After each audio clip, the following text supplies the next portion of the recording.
Yefan, Hoy, ye ish yoqmaslik qilma. Yefan, ovqat yemaganmisan nima balo? Shuni ham itara olmayapsanmi? Brigadir, arava tiqilib qoldi. Qattiqroq itar, dadil bo'lsang-chi. Yefan, ko'zing ko'rmasa-da. Brigadir, tuzukmisiz? Uzr, hozir artib qo'yaman. Hozir. Yo'qol ko'zimdan. Men bu tuflini moylab, avaylab asrayman. Sen bo'lsa sassiq kiyiming bilan unga teganyapsanmi?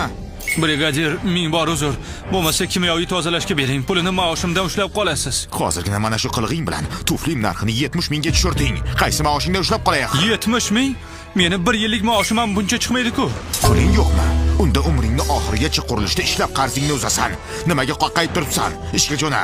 Tezroq bo'l. Qimirla.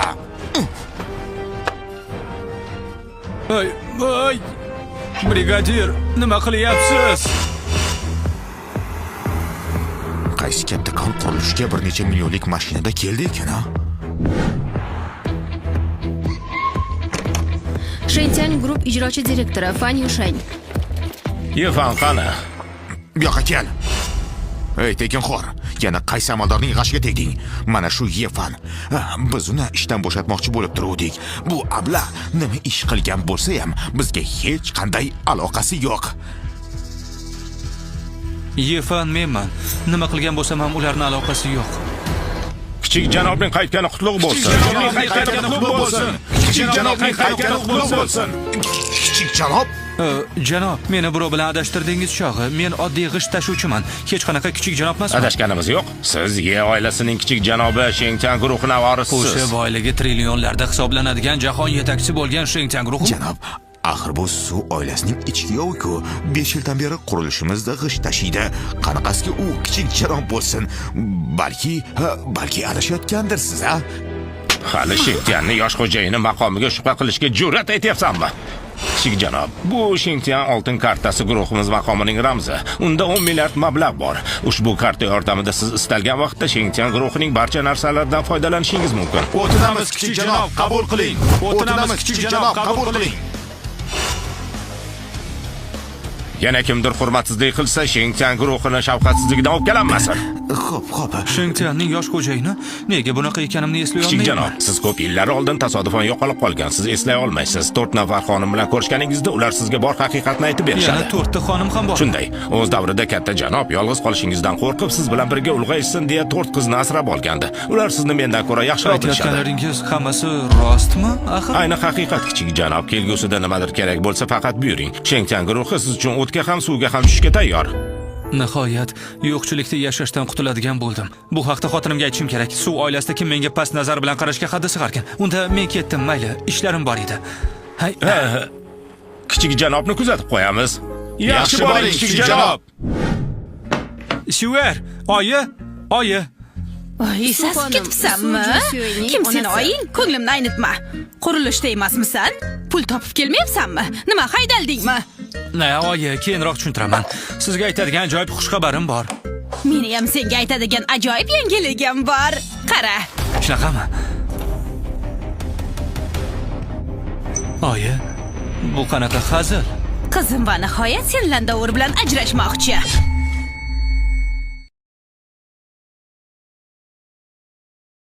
Oyi, bilaman meni nazar pisand qilmaysiz.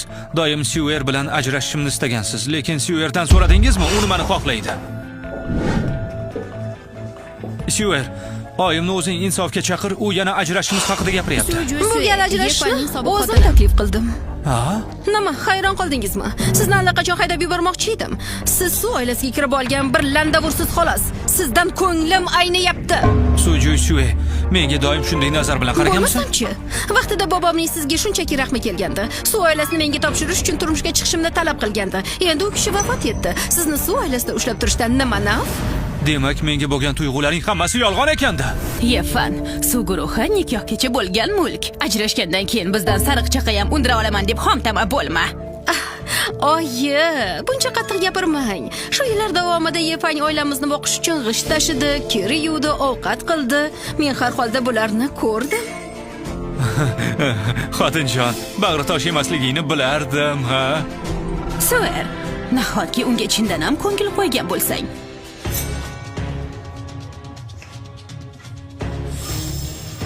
Suv oilasiga qo'shgan hissingni inobatga olib, mana bu pullarni taksiga ishlatarsan. Qani, ko'zimdan daf bo'l. Qorang o'chsin.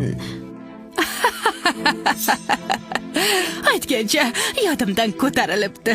Meni qizim Shengtian guruhi ikkinchi aksiyadorning o'g'li Lyutsin Aga janob Lyuga yoqib qolibdi. Shengtian guruhi? Xuddi shunday, mamlakatning birinchi raqamli biznes imperiyasi Shengtian guruhi. Janob Lyuga turmushga chiqsam, boyvachcha xonimga aylanaman. Ustak janob Lyu milliardlik shartnoma berishga va'da qildi. Yefan, sen menga nima bera olasan? Biz naq 5 yil birga yashadik. Nahotki shu birgina shartnomaga ham arzimasa? Aytgancha, hozirgina bir xushxabar bor degandek, maoshingni oshirishdimi? Nahotki shunday bo'lgan bo'lsa, Aytmoqchi bo'lganim shuki, men o'sha Shengtian guruhining yosh xo'jayiniman.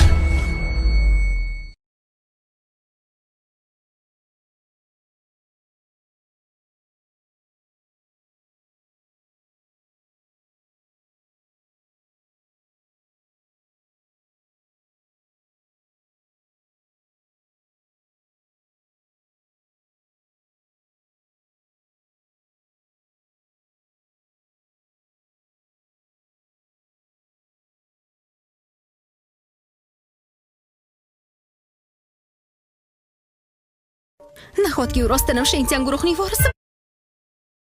Aytmoqchi bo'lganim shuki, men o'sha Shengtian guruhining yosh xo'jayiniman.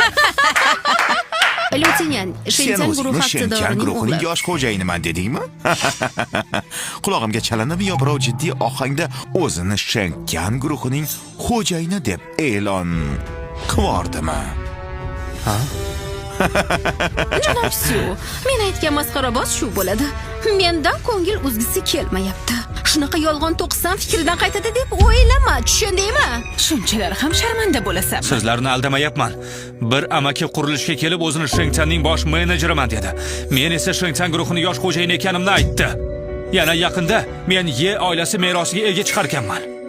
Shengtian guruhida faqat 4 nafar asrab olingan qiz bor, o'g'il bolaning o'zi yo'q. Hoy Galvars, surbetlarcha yolg'on gapirishga uyalmaysanmi? Shengtian guruhi g'azabiga duchor bo'lishdan qo'rqmaysanmi? Hoy, o'rningni bil. Notavon qashshoqsan xolos. Hech qachon biring ikki bo'lmagan. Yaxshiyam janob Lyu shu yerda. Bo'lmasa safsatalaringga laqqa tushardim. To'qib chiqarayotganim yo'q. Agar ishonmasangiz, sizlarni uni oldiga olib borishim ham mumkin. Keragi yo'q. Tomoshani ko'rishga vaqtimiz yo'q. Suju Shue, begonaga ishonasan-u, meni birorta gapimga ishonmaysanmi? Janob Lyu, bir og'iz gapi bilan Suv oilasiga milliardlik shartnoma olib bera oladi. Sen-chi, sen menga nima bera olasan? Tezroq ajrash shartnomasiga qo'l qo'y. Mayli, qo'l qo'ysam qo'ya qolay. Keyin pushaymon bo'lmanglar. Rostdan ham Shengtian guruhining xo'jayinimanmi? Siz Ye oilasining kichik janobi Shengtian guruhining vorisiz. U meni aldamasa kerak. Bosh menejer Shengtian oltin kartasini kichik janobga topshirdi. Uni kartaga qarab tanib olasiz. Agar u Shengtian guruhiga kelsa, hurmatsizlik qilinmasa. Tushunarli. Oliy darajadagi buyruq keldi. Yaqin orada Shengtianning bizdagi filialiga juda muhim shaxs tashrif buyurishi mumkin. Barcha xodimlar to'liq shay holatda bo'ladi. Bu karta haqiqiymi yoki yo'q? Bilish uchun tekshirib ko'rishim kerak. To'xta! Bu yer Shengtian guruhining filiali. Nimaga kelding? Shunchaki men so'ramoqchi edim. Kirish mumkin emas, eshitdingmi? Yaqinda tekshiruv bilan muhim shaxs keladi. Butun kompaniya oyoqqa turgan. Sendek oddiy odamga bu yerda o'ralashib yurishga kim qo'yibdi? Shunchaki mana bu karta Shengtian guruhining oltin kartasimi yo'qmi so'ramoqchi edim. Kimnidir aldamoqchi bo'lsang, avval ustingni almashtirib kel. Yo'qol. Yaxshi gapirsa bo'lmaydimi? Qo'l ko'tarishar. Qo'l ko'tarsam nima qildi? Agar ketmasang, oyog'ingni sindiraman.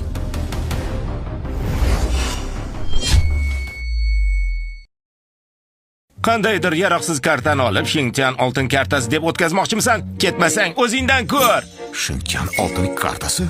Suv oilasi aytganidek, bu soxta karta shekilli, sariqchaqaga qimmat. Sizlar bu yerda nima qilyapsiz? Janob prezident, ayni vaqtda keldingiz. Bu daydi kompaniyamizga kirmoqchi ekan. Sen uni to'xtatib qoldingmi? Axir bunaqalarni ko'p ko'rganman. Shubhali nusxa. Yana qo'lida soxta karta bilan o'zini muhim shaxs qilib ko'rsatmoqchi. Aniq ichkariga kirib biror narsa o'marmoqchi bo'lgan. Hozirgina senga yo'qol dedim, ketmading. Endi ketmoqchi bo'lsang ham kech. Tushunarlimi? Janob, taklifim shuki, bu firibgarni bog'lab qo'yish kerak. Tag'in bosh qarorgohdan kelayotgan tekshiruvga Og'zingni yop. Ming bor uzr. Sizni munosib kutib ola olmadik. Bizni kechiring, kichik janob Ye. Kichik janob? O'sha amaki aldamagan ekanda, men chindan ham Ye oilasining kichik xo'jayiniman. Xato bo'lishi mumkin emas. Qo'lingizdagi Shengtian oltin kartasi dunyoda yagona. Bu Shengtian guruh vorisi maqomining ramzi. Men hech qachon Shengtian oltin kartasini ko'rmaganman, kichik janobni ham tanimasdim. O'tiraman janob, olijanoblik qilib, jonimni omon qoldiring. Kichik janob, uni nima qilishni buyurasiz? U ham o'z vazifasini bajarayotganda shunchaki meni tanimagan. Balki kechirarsiz. Ko'rishmaganimizga ancha bo'ldi, lekin kichik janob hali ham o'sha ko'ngilchan. Uning bu oylik mukofot puli qirqilsin. Eslab qol, keyingi safar ko'zingni kattaroq ochib muomala qil. Rahmat kichik janob. Rahmat janob He. Janob, haligi siz Kichik janob, men Shengtian guruhining Shoujo fillar rahbari He Tsun bo'laman. Salom janob He. Kelishimdan maqsad sizda bir ishim bor edi. Sizdan yordam so'ramoqchi edim. Mumkinmi? Albatta mumkin. Buyuring. Qo'limdan kelganini qilaman. Eshitishimcha, Shengtian guruhi Shoujo'dagi suv oilasi bilan qiymati milliardlik tijoriy shartnoma imzolabdi. Shuni bekor qila olamanmi? Shartnomani bekor qilish? Mumkinmi? Albatta mumkin. Siz kichik janob bir og'iz aytsangiz kifoya. Nafaqat milliardlik, hatto 100 milliardlik shartnoma bo'lsa ham istalgan mahal bekor qilish mumkin. Yo'q, bunisi shart emas. Shuni bekor qilsak bo'ldi. Xo'p bo'ladi, kichik janob. Men bilan yuring. Hoziroq rasmiylashtiramiz. Yaxshi. Agar bu shartnoma muvaffaqiyatli imzolansa, suv oilamiz mavqei oshib milliarder oilalar qatoriga kiramiz. Xotirjam bo'l. Ishga men aralashdimmi? Bu shartnoma cho'ntakda deyaver.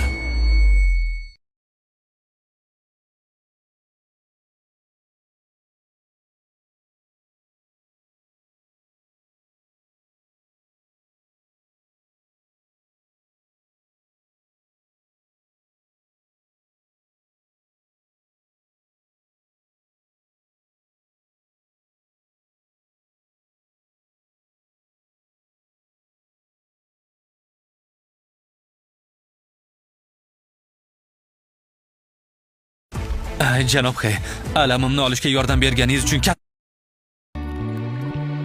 Kichik janob, avval choy ichib oling. Siz aytgan shartnoma masalasini o'zim hal qilaman. Mana bu esa kompaniyamizning favqulodda chaqiruv tugmasi. Qachon bo'lmasin, bosishingiz bilan shu zahoti yetib kelaman. Yaxshi, tushunarli.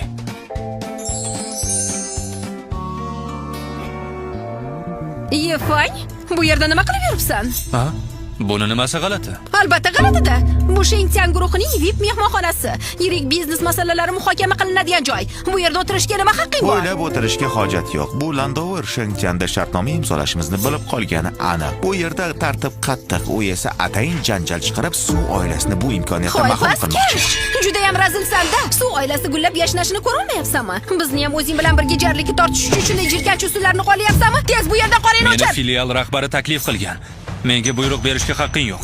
Kimdir ketish kerak bo'lsa, bu sizlar. Ha, Yefan, juda xom xayol ekansan. He Tsun garchi Shoujo filiali prezidenti bo'lsa-da, u shaharda birinchi raqamli shaxs sanaladi. Ustiga ustak u Shengtianning ikkinchi xonimiga eng yaqin odam. Hatto men ham unga buyruq bera olmayman. Sen kim bo'libsanki, seni bu yerga taklif qilsam? Ishonmayapsizlarmi? Bolakay, Shengtianning kichik janobi bo'lish orzularing hali ham tarqalmabdi. O'z o'rningni bil. Suv oilasidan haydalgan bir omadsizsan xolos. Qanaqasiga muhim shaxs bo'la olasan? Bitta tugmani bosish bilan filial rahbarini shu yerga chaqira olaman. Agar rahbarni chaqira olsang, nima desang shuni qilaman. Kelishdik unda.